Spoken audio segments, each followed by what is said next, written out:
আমার 14 বছরের বউ বিছানার উপর চুপচাপ বসেছিল। সে ছিল খুবই ছোট এবং অদ্ভুত।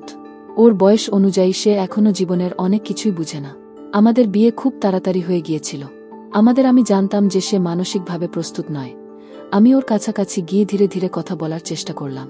ও হঠাৎ বিছানার আরেক প্রান্তে শুতে গেল এবং বলল, "এটা তুমি কি করছো?"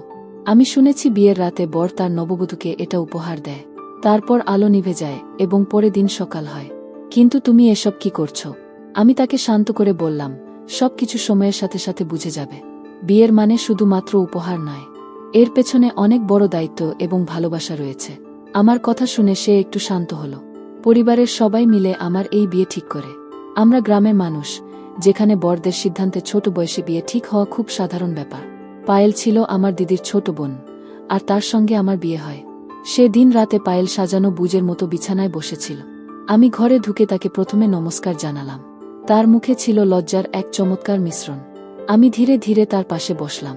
যদিও বিয়ে নিয়ে আমার ইচ্ছে ছিল না, কিন্তু বিয়ের পর আমার অনুভূতিগুলোকে সামলানো কঠিন হয়ে পড়েছিল। আমি যখন তার কাছে কাছে গেলাম এবং তার হাতে হালকা স্পর্শ করলাম, তখন এত নড়েচড়ে বসল। তার মুখে অস্থিরতার ছাপ ছিল। সে মৃদুস্বরে বলল, "এমনটা করবেন না।" আমি হেসে বললাম, "তুমি তো এখন আমার স্ত্রীর মতো। স্বাভাবিকভাবেই তুমি আমার জীবনের অংশ।" তার এই লজ্জা এবং দ্বিধার মধ্যে আমি তার সঙ্গে এক অন্যরকম বন্ধন অনুভব করলাম।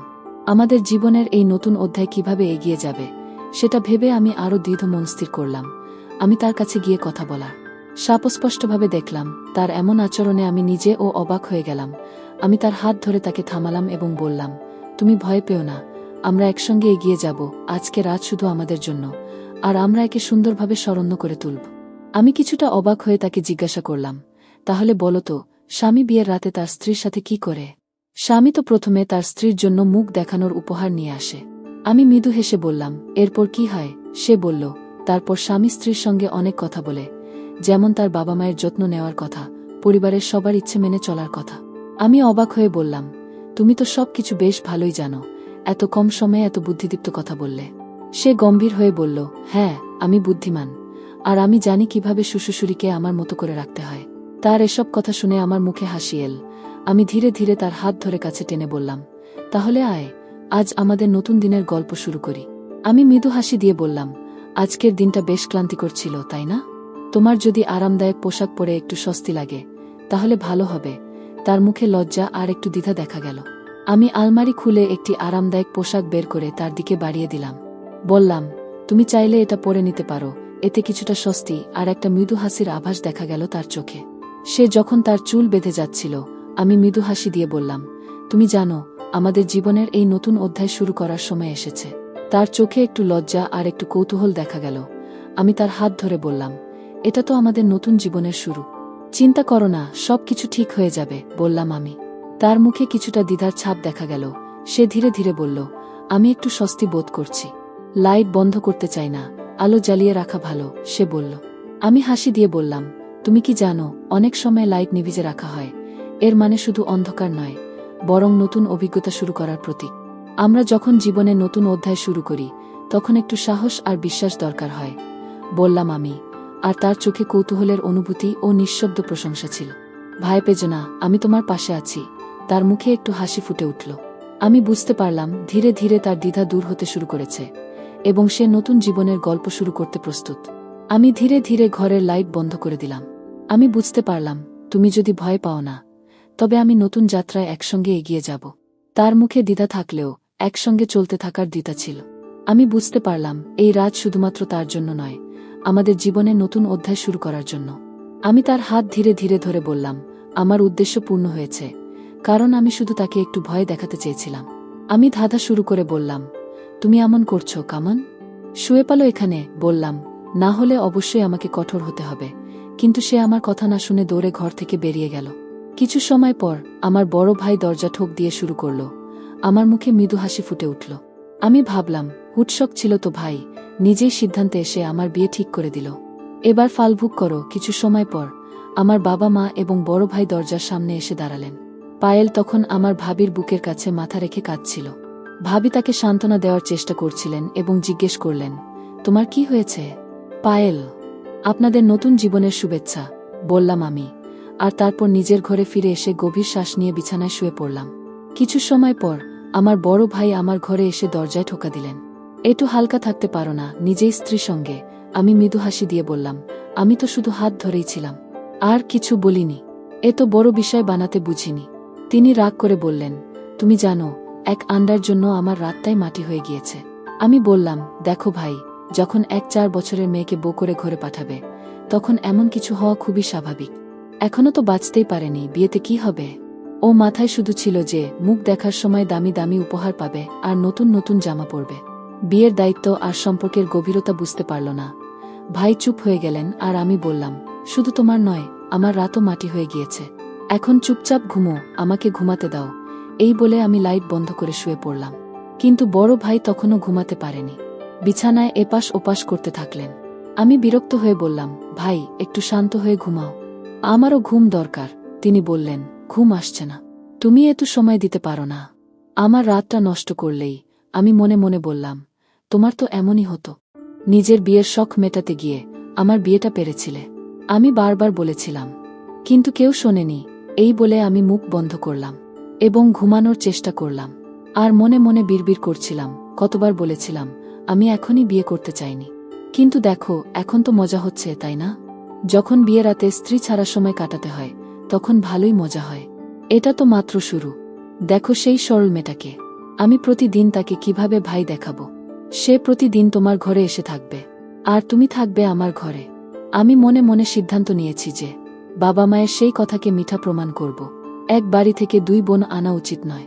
আমার এই ব্যবহারের ফল ভবিষ্যতে সৎ পুরুষ পরবর্তীতে কেউ এই ভুল করবে না। পরের দিন সকালবেলা পুষ্পা ভাবি আর পায়েল দুজনেই একসঙ্গে ঘর থেকে বের হলো। মা নাস্তা বানিয়ে রেখেছিল। আমার ভাইয়ের মেজাজ বেশ খারাপ ছিল। বারবার পুষ্পা ভাবির দিকে তাকাচ্ছিল, আর ভাবি বেচারি লজ্জায় চোখ নামিয়ে নিচ্ছিলেন, যেন বলতে চাইছেন, আমার কি দোষ? পায়েল যখনই আমার দিকে তাকাতো, আমি তাকে তখনও দৃষ্টি থেকে সরিয়ে দেখতাম। ও ভাই যখনই তাদের দিকে তাকাতো, আমি চেয়েছিলাম তার মনে এমন ভয়ের সৃষ্টি করতে যাতে সে আমার কাছে আসার কথা ভাবতেও না পারে। 2 মুহূর্তের জন্য হলেও তাদের কিছু অভিজ্ঞতা হতো। পায়েল আমার পাশে বসেছিল। আমি তার হাত চেপে ধরলাম আর তার কানের কাছে গিয়ে বললাম, তুমি এখন বাবার বাড়ি যাচ্ছ, কিন্তু ফিরে এলে কথা পালাতে পারবে না। এভাবে কয়েক দিন কেটে গেল। আজ আমার 2 ভাই তাদের স্ত্রীর বাড়ি থেকে আসার জন্য শ্বশুর বাড়ি গেল। ফিরে আসার পর আমি আবার পায়েলকে ভয় দেখালাম। বললাম, আজ কি খুঁজে? কতদিন আর পালিয়ে থাকবে? আসতে তো তোমাকে আমার ঘরে থাকতে হবে। আর আজ তো তুমি খুব সুন্দর দেখাচ্ছ। আজ আমি তোমাকে খুব কাছে টেনে নেব। কিন্তু সেদিন পায়েল একদম চুপ ছিল। তার আগে চঞ্চলতা ছিল। সে এক রাতে হাতি হয়ে গিয়েছিল। সে বারবার আমার হাত থেকে তার হাত ছাড়ানোর চেষ্টা করছিল। কিছুক্ষণ পর আমি তার হাত ছেড়ে দিলাম। আমার বাড়ি পৌঁছানোর পর, তোমার কোনো ক্ষতি হয়নি, পায়েল বলল। আপনি জানেন না সে আমার সাথে কি করেছে। আমি কিছুতেই তার ঘরে যাব না।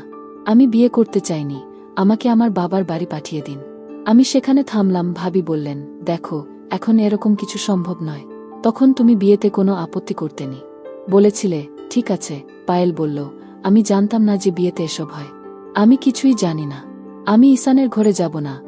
রমেশ ভাই নিজের ঘরে দরজার পাশ থেকে দাঁড়িয়ে ভাবিকে দেখছিলেন। ভাবি বারবার পায়েলকে বোঝানোর চেষ্টা করছিলেন। তিনি বললেন, ঈশান তোমাকে কিছু বলবে না। একটু বুদ্ধি খাটাও। এভাবে শিশুসুলভ আচরণ করো না। কিন্তু পায়েল জেদ ধরে বসে রইল। আমি তার ঘরে যাব না, সে কাঁপতে কাঁপতে বলছিল। দে দে, আমাকে বাড়ি পাঠিয়ে দিন। সে সময় আমি আমার ঘরে ছিলাম না, কিন্তু দরজা খোলা ছিল। ভিতরের থেকেও পুরো ঘটনা দেখতে পাচ্ছিলাম। অনেক বুঝিয়ে সুঝিয়ে ভাবি তাকে আমার ঘর পর্যন্ত নিয়ে এলেন, কিন্তু সে ঘরে ঢুকতে রাজি হল না। বাড়ির বাইরে সোফায় বসে নিজের আঙুল চেটাচ্ছিল। তাকে দেখে মনে হচ্ছিল বাড়িতে ঢুকলেই যেন তার প্রাণ হারিয়ে যাবে। এই দৃশ্য দেখে আমি মনে মনে বেশ আনন্দ পেলাম এবং হেসে উঠলাম। তবে আমি বুঝতে পারলাম সে এতটাই ভয় পাবে। সে চুপচাপ ঘরে ঢুকল, কোনো কথা না বলে আলমারি খুলল, কিন্তু ঘরের দরজা পর্যন্ত বন্ধ করেনি। আলমারি থেকে নিজের পোশাক বের করে সোজা বসে বেরিয়ে গেল। আমি তার প্রতি মনোযোগী ছিলাম। সে বাইরে এলো সম্পূর্ণ সাধারণ পোশাকে। তারপর ধীরে ধীরে নিজের বালিশ ও চাদরের টুল নিয়ে বাইরে চলে গেল। আমি জানতে চাইলাম, তুমি কোথায় যাচ্ছ? সে বলল, আমি উঠতে যাচ্ছি, ঘুমাবো। আমি বললাম, তোমার যা ইচ্ছে, তবে যাওয়ার আগে লাইট বন্ধ করে দরজা বন্ধ করে যাও। সে তাই করল। এ পর্যন্ত সব ঠিক ছিল। সে আমাকে কিছু বলতো না। বেশিরভাগ সময় সে ভাবি বা মার সাথে সময় কাটাত। তারা একসাথে গল্প করত, হাসত। আমার বাবা পরবর্তীতে তার সাথে উপভোগ করতেন, তবে আমি অফিসে তাকে খুব একটা অনুভব করতাম না। সে ভয় পেয়ে চুপ ছিল, যেন ভাবি রান্নাঘরের কাজ সামলাচ্ছিলেন, কিন্তু সে রান্নাঘরে কিছু রান্না করছিল না। তার এত কিছু ছিল, কিন্তু ঘরে ঢুকত না। এইভাবে মাসের পর মাস কেটে গেল। একদিন বাবা বললেন, সবচেয়ে আগে রমেশ আর পুষ্পা হানিমুনে যাবে। তারা ফিরে আসার পর ঈশান আর পায়েল যাবে। ভাই আর ভাবি তো খুশি ছিলেন, কিন্তু পায়েলের মুখ ভার ছিল। সে বলল, দিদি, তোমরা এখন কোথায় যাচ্ছ? আমাকে তোমাদের সাথে নিয়ে যাও। আমি তোমাদের সঙ্গে ঘুরে আসব। আমি ঈশানের সঙ্গে যেতে চাই না।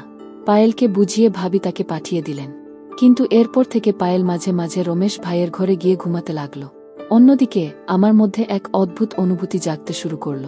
শুরুতে পিতা ও ভাইয়ের চাপেই বিয়ে করলেও এখন মনে হচ্ছিল সে আমার ঘরে আসুক, আমার সাথে কথা বলুক। এখন আমার নিজের অনুভূতিগুলো আমাকে অস্থির করে তুলছিল। আমি পায়েলকে অনেকভাবে দেখেছিলাম। আশেপাশে আমাকে দেখলে সে ভয় পেয়ে যেত। একদিন রাতে আমি ঘুমাতে পারছিলাম না। মনে হলো আমার ভুল স্বীকার করে পায়েলের কাছে ক্ষমা চাইতে হবে। তাকে আমার ঘরে এনে তার প্রতি সদয় ও শ্রদ্ধাশীল আচরণ করা উচিত। তাকে ভালোবাসা এবং সম্মান দেওয়া উচিত, যেন নিজেকে আরও ভালোভাবে অনুভব করতে পারে। আমি আর কতদিন এই দূরত্ব বজায় রাখতে পারব? যা হওয়ার ছিল তা তো হয়ে গিয়েছে।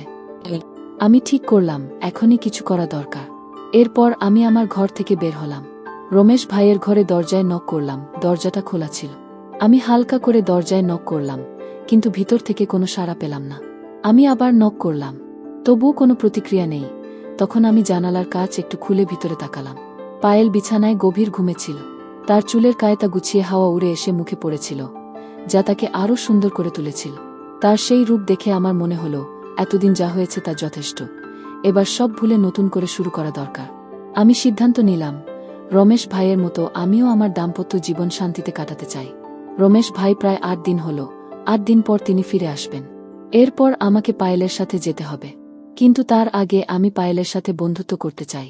আমি ধীরে ধীরে পায়েলকে ডাকলাম, কিন্তু সে গভীর ঘুমে ছিল। জানালা এত ছোট ছিল যে ভিতরে ঢুকে তাকে ডাকানো সম্ভব ছিল না। তাই জানালার কাছে দাঁড়িয়ে দিলাম।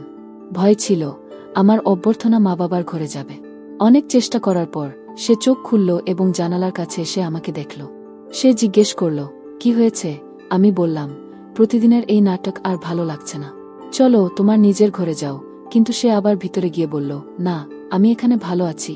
আমি তাকে বোঝানোর চেষ্টা করলাম, পায়েল, আমি সত্যিই দুঃখিত। আমি আর তোমার সাথে কোনো খারাপ আচরণ করব না, শুধু চলো আমার ঘরে যাও। কিন্তু সে মাথা নেড়ে অস্বীকৃতি জানালো এবং বলল, না, আমি এখানে থাকব। আমি কিছুক্ষণ অপেক্ষা করলাম। তারপর আমি প্লেট থেকে ভাগ নিয়ে তাকে দিয়েছি। তখন আমি আমার প্লেট এবং পায়েলকে অপর দিকে সরিয়ে রাখলাম। সে চমকে উঠে চিৎকার করে উঠল। বাকিরাও আমার দিকে তাকালেন। আমি তার দিকে তাকালাম আর সে মুহূর্তে আমাকে এবং তার দিকে তাকাতে দেখলাম। সে নিজের পাশারানোর চেষ্টা করছিল, কিন্তু আমি তা রক্ষা করে নিজে নিজে অবস্থান নিলাম। ভাবি চুপচাপ বাইরে যাওয়ার পর থেকে তার জীবনটা একটু এলোমেলো হয়ে গেছে। সঠিক সময়ে খাবার খাওয়া বন্ধ করে দিয়েছে। সব দায় যেন একাই কাঁধে তুলে নিয়েছে। মাকে জিজ্ঞেস করে সে রান্নার দায়িত্ব সামলানোর চেষ্টা করছিল। রাতে যখন সবাই উঠোনে গল্প করত, তখন আমি চুপচাপ রান্নাঘরে চলে যেতাম। একদিন তাকে দেখি ফ্রিজ থেকে পানির বোতল বের করে গ্লাসে ঢেলে পানি পান করছে। আমি পেছনে গিয়ে দাঁড়ালাম আর সে হঠাৎ চমকে উঠল, হাত দিয়ে আমাকে ধরে ফেলল। তার মুখে আতঙ্ক ছিল। আমি শান্তভাবে বললাম, আজ যদি তুমি আমার সাথে কথা না বলো, কাল কিন্তু নিজে এসে বলবে। তার চোখে আতঙ্ক ছিল। আমি হয়তো একটু কথার ভুল বলেছিলাম। সে হঠাৎ বলে উঠল, আমাকে একা ছেড়ে দাও, আমি একটু চলে এসেছি। তখন মা বাবা রান্নাঘর থেকে বেরিয়ে এসে জানতে চাইলেন, কি হচ্ছে? পূজা ধীরে সুন্দর গলায় বলল, কিছু না, কিছুই না, মনে হলো কে আর বা। এভাবেই নিজের মতামত নিয়ে রাতে সবাই ঘুমানোর পর আমি বাইরের দিকে এলাম। পূজা উঠোনে মাদুর বিছিয়ে শুয়েছিল। আমি তার কাছে গিয়ে বললাম, চলো ঘরে, রাত হয়ে গেছে। সে বলল, আমি এখানে ভালো আছি, তুমি আমাকে জোর করো না। আমি একটু পিছু হটলাম এবং পূজা শান্তভাবে বসে গেল। পূজা রান্নাঘরে কাজ করছিল। হঠাৎ দরজায় টোকা পড়ল। রমেশ ভাই জানতে পারলেন যে ভাবির শরীর ভালো না। পূজাকে একা রেখে ভাবিকে ডাক্তারের কাছে নিয়ে গেলেন। জানা গেল ভাবি মা হতে চলেছেন, তবে সম্পূর্ণ বিশ্রাম প্রয়োজন। পূজা আমার সাথে সাহসিকভাবে কথা বলতে শুরু করল। আমরা একসাথে কাজ করতাম, গল্প করতাম। কয়েক মাস পার হয়ে গেছিল। বন্ধুরা, আমাদের এই রকম মজার মজার গল্প পেতে সাবস্ক্রাইব করে পাশে থাকা বেল আইকনটি বাজিয়ে দিন, যাতে আমাদের আপলোড করা ভিডিও সবার আগে আপনি পেয়ে যান।